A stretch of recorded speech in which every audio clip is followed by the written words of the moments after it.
John 6:55. He gar sarx mu, alethes esten brosis, kai ta haimamu, alethes esten pausis.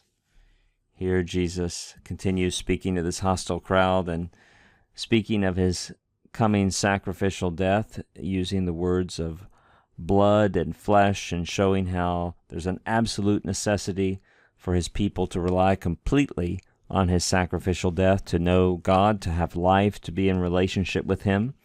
And we read, for, Jesus says, for the flesh of me, that is my flesh, that's your nominative subject, right? My flesh is, there's your copulative verb, is true eating. My flesh is true eating. And by metonymy, the figure of speech of metonymy, which is where one thing that's closely associated with another can stand in for it, by metonymy, brosis should be understood as food here. People, we use that in English too. Hey, that's some good eating. I mean, that's good food. But here, again, very literally, for the flesh of me, my flesh, is true food or true eating, real food.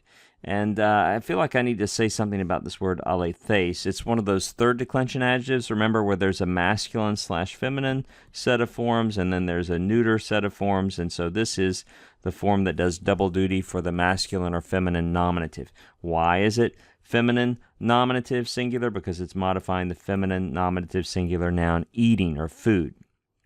Again, Jesus says, for my flesh is true food, and my blood is true drinking or true drink. And this pausis, very similar to brosis, normally refers to the act of drinking, just as brosis is the act of eating, but by metonymy, it stands in for the noun drink.